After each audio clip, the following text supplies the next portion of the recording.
ज्योतिरादित्य सिंधिया जी, रामदेव पांडे जी, साजिद अली जी, शैलेश पाठक जी, प्रेम प्रकाश अग्रवाल जी, नरेंद्र पाल सिंह जी, तस्लीम रजा खान जी, आबिद रजा खान जी, हमारे कैंडिडेट्स सर्वराज सिंह जी और प्रवीण एरोन जी, कांग्रेस के हमारे सब कार्यकर्ता, भाइयों और बहनों, प्रेस के हमारे मित्रों, जो वहां छत पे लोग खड़े हैं और पीछे छत पे लोग खड़े हैं, दीवार पे जो लोग खड़े हैं, आप सबका यहां बहुत बहुत स्वागत, नमस्कार। आप मेरी बात सुनने आए, दिल से मैं आपका धन्यवाद करता हूं।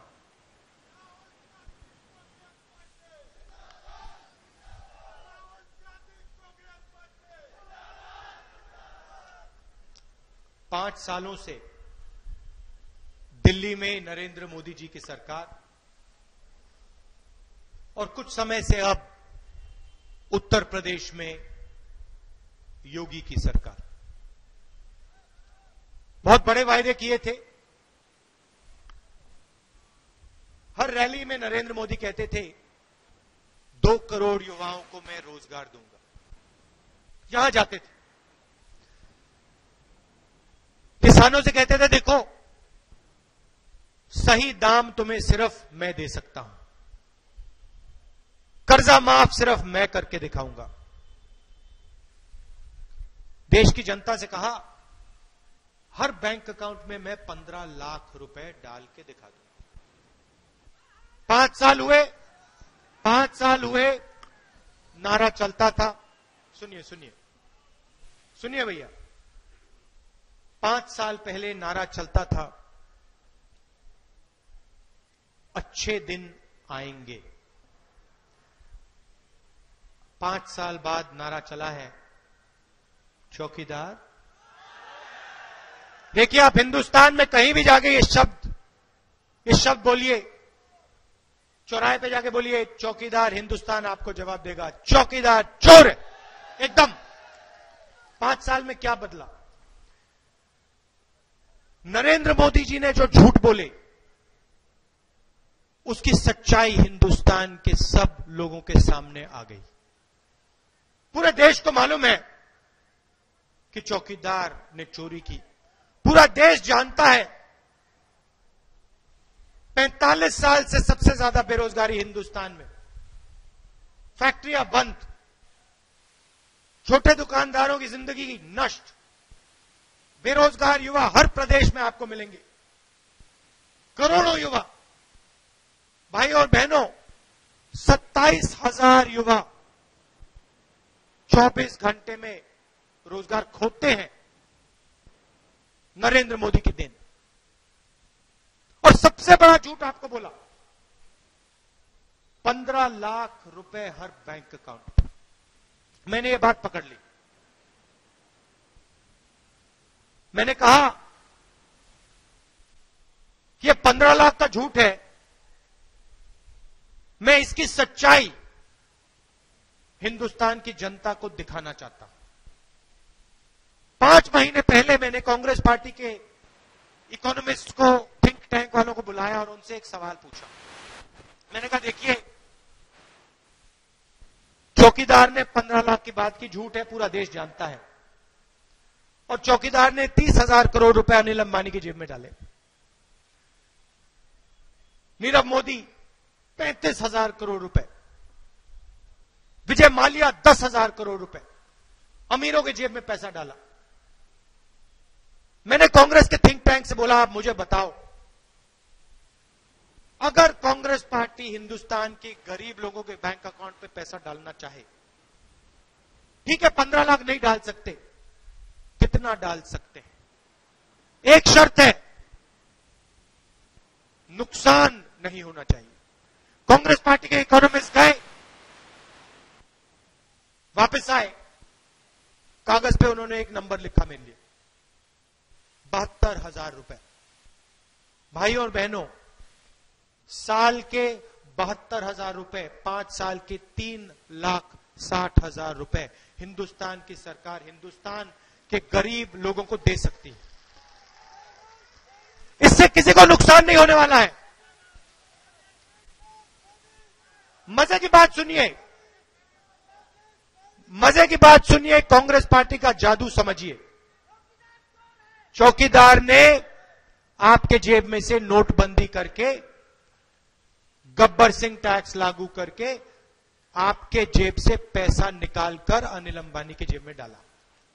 हजारों करोड़ रुपए इन चोरों के जेब में चौकीदार ने डाले। उनको पैसा मिला, जबरदस्त फायदा हुआ 15-20 लोगों का। 3,50,000 करोड़ रुपए उनका कर्जा माफ हुआ, मगर अर्थव्यवस्था का नुकसान हुआ। कैसे हुआ मैं आपको बताता हूं। हिंदुस्तान के गांव से गरीब लोगों के जेब से पैसा छीन लिया गया और नीरव मोदी अनिल अंबानी की जेब में गया। जैसे ही आपके जेब में से पैसा निकला, आपने माल खरीदना बंद किया। शर्ट, पैंट, जूते, ये चीजें आपने खरीदनी बंद की। जैसे ही आपने माल खरीदना बंद किया, वैसे ही हिंदुस्तान की फैक्ट्रियां एक के बाद एक बंद होने लग गई।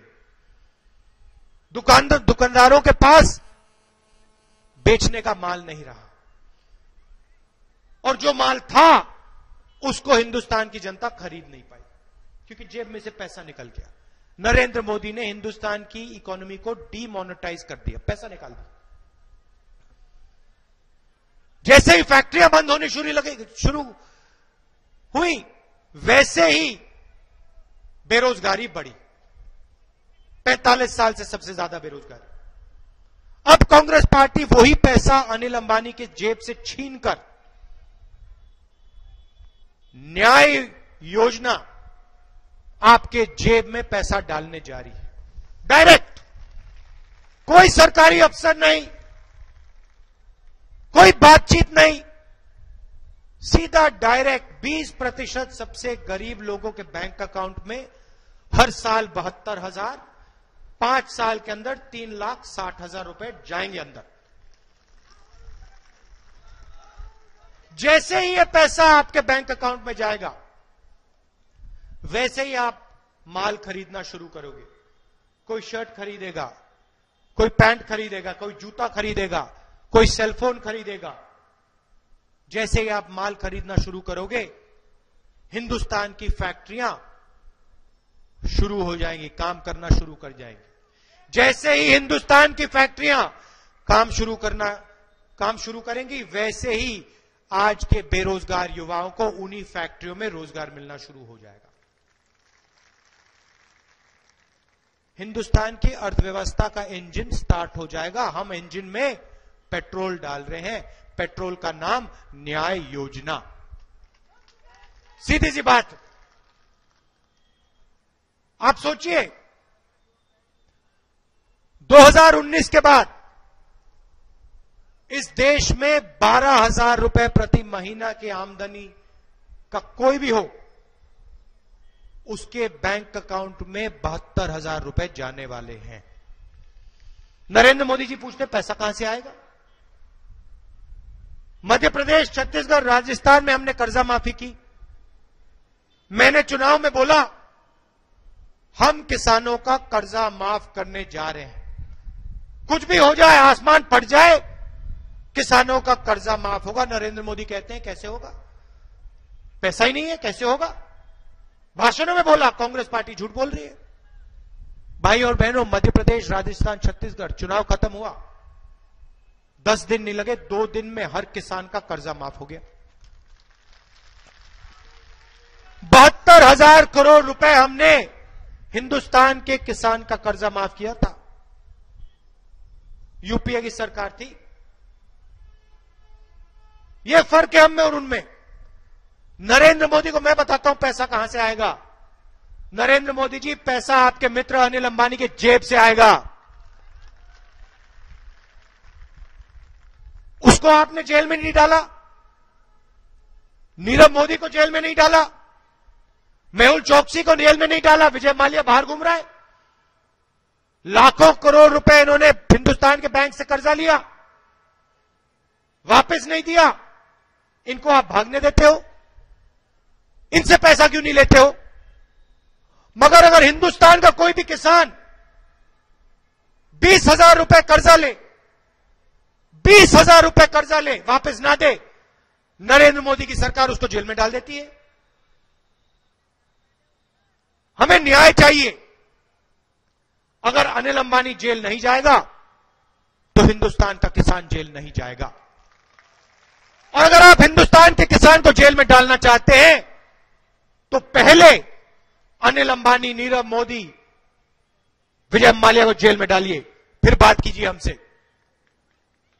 सही बात है ना? बिल्कुल सही बात है। तो हमने अपने मैनिफेस्टो में लिख दिया है, भाइयों और बहनों, 2019 के चुनाव के बाद कांग्रेस पार्टी की सरकार बनेगी और जैसे ही कांग्रेस पार्टी की सरकार बनेगी हम कानून बदल देंगे। हिंदुस्तान का कोई, अच्छी तरह सुनिए, ऐतिहासिक निर्णय है। यूपी के किसान अच्छी तरह सुनिए, जैसे ही हमारी सरकार बनेगी हिंदुस्तान का कोई भी किसान कर्ज ना लौटाने के कारण जेल में नहीं डाला जा सकेगा। आप हिंदुस्तान के किसान को जेल में डालना चाहते हो, पहले अनिल अंबानी को डालो, पहले उन चोरों को अंदर करो, फिर किसानों की बात करो। दो हिंदुस्तान नहीं चाहिए हमें, एक हिंदुस्तान चाहिए, उसमें सबको न्याय मिलना चाहिए। दो हिंदुस्तान नहीं बनेंगे। नरेंद्र मोदी रोजगार की बात करते हैं, जहां जाते हैं रोजगार की बात करते हैं। 2 करोड़ युवाओं को हर साल रोजगार दूंगा। चौकीदार ने यहां किसी को रोजगार दिया? कोई एक युवा है यहां पे जो हाथ उठा के कह सकता है, हां चौकीदार ने मुझे रोजगार दिया, चोर ने मुझे रोजगार दिया? कोई कह सकता है यहां पे? अच्छा, एक और बात मुझे समझाइए, एक और बात मुझे समझाइए। आपने देखा कि कांग्रेस पार्टी नरेंद्र मोदी के खिलाफ लड़ी, आपने देखा कि कांग्रेस पार्टी ने नारा दिया चौकीदार, और जनता ने जवाब दिया चोर है।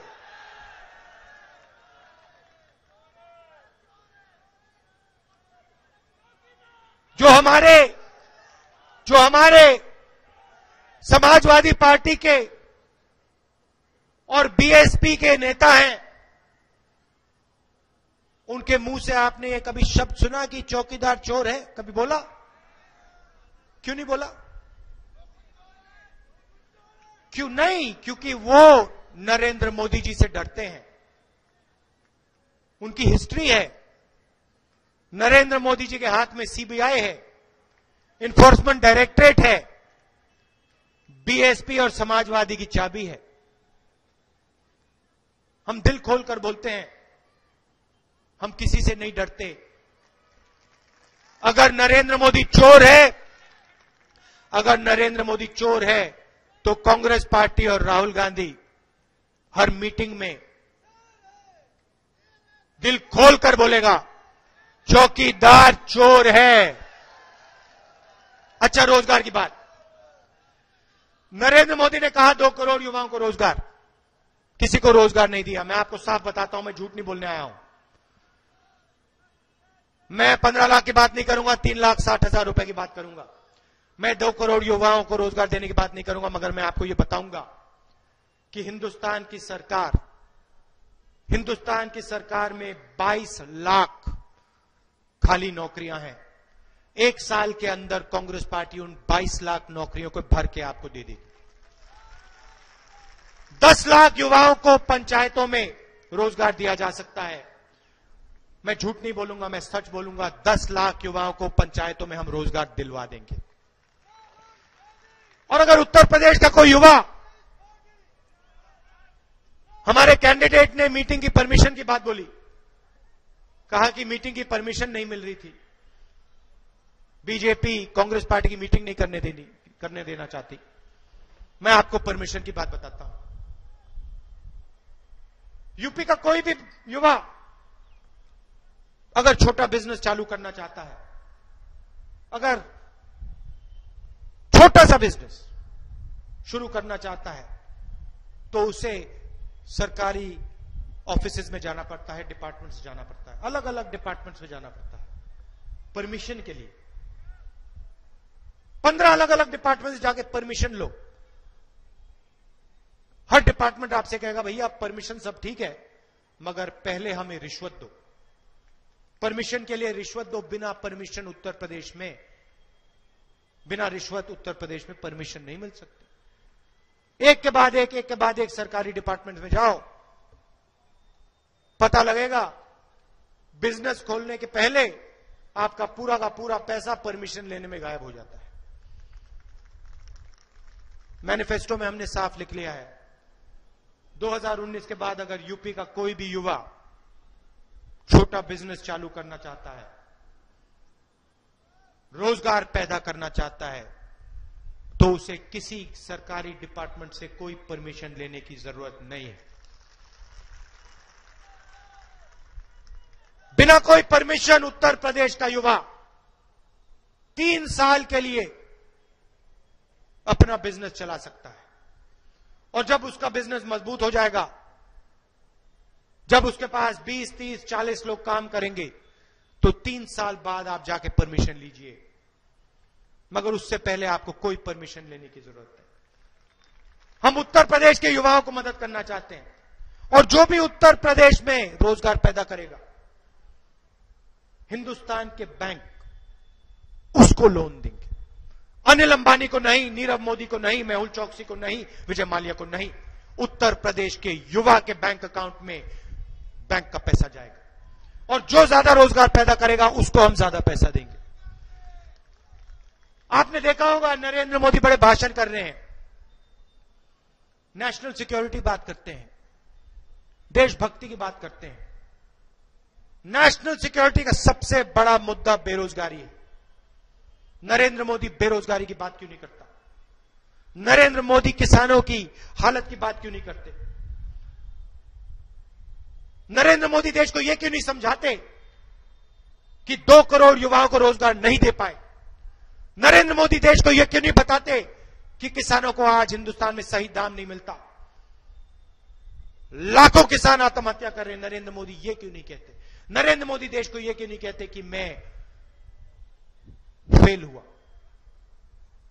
मैं काम नहीं कर पाया, मैंने आपका भरोसा तोड़ा? नरेंद्र मोदी ये क्यों नहीं कहते? नरेंद्र मोदी ये क्यों नहीं कहते कि मैंने हिंदुस्तान का 30,000 करोड़ रुपए एयरफोर्स से चोरी करके अपने मित्र अनिल अंबानी की जेब में डाला? नरेंद्र मोदी ये क्यों नहीं कहते मैं चौकीदार नहीं हूं, मैं चोर हूं?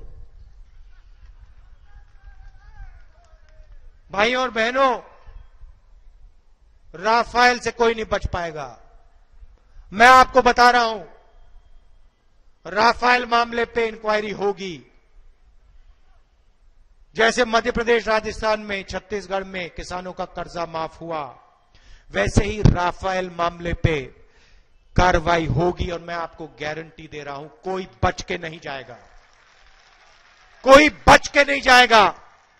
और जैसे ही राफेल मामले में इंक्वायरी आएगी, होगी, 2 नाम निकलेंगे, 2 चोरों के नाम निकलेंगे, 2 चौकीदारों के नाम निकलेंगे, अनिल अंबानी और नरेंद्र मोदी।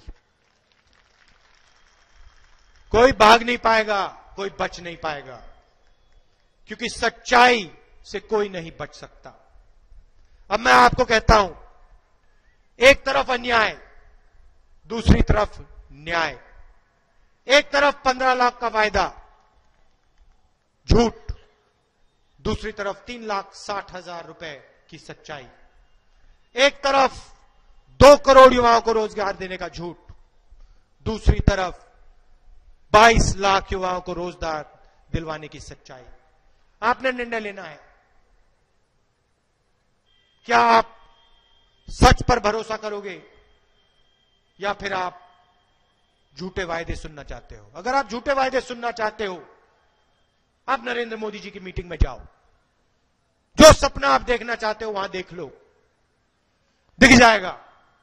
मगर अगर आप सच्चाई सुनना चाहते हो तो फिर आप यहां आओ और यहां आपको सच्चाई मिलेगी और सच्चाई से उत्तर प्रदेश की प्रगति होगी। अंत में मैं आपसे एक और बात बोलना चाहता हूं। देखिए, बीएसपी, एसपी, बीजेपी ने उत्तर प्रदेश का बहुत नुकसान किया है, जबरदस्त नुकसान किया है। यह प्रदेश बाकी प्रदेशों को रास्ता दिखाता था। बाकी प्रदेश उत्तर प्रदेश की ओर देखते थे, कहते थे उत्तर प्रदेश क्या कर रहा है, और इन तीन पार्टियों ने इस प्रदेश को बर्बाद किया है।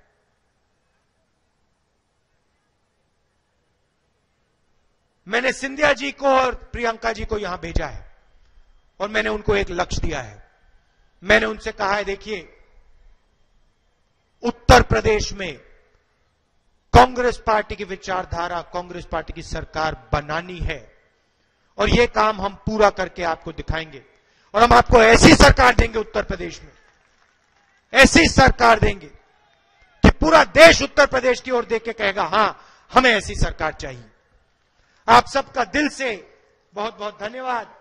हमारे कैंडिडेट्स को आप यहां जिताइए, इनको वोट दीजिए, लोकसभा भेजिए। दिल से बहुत बहुत धन्यवाद। नमस्कार, जय हिंद।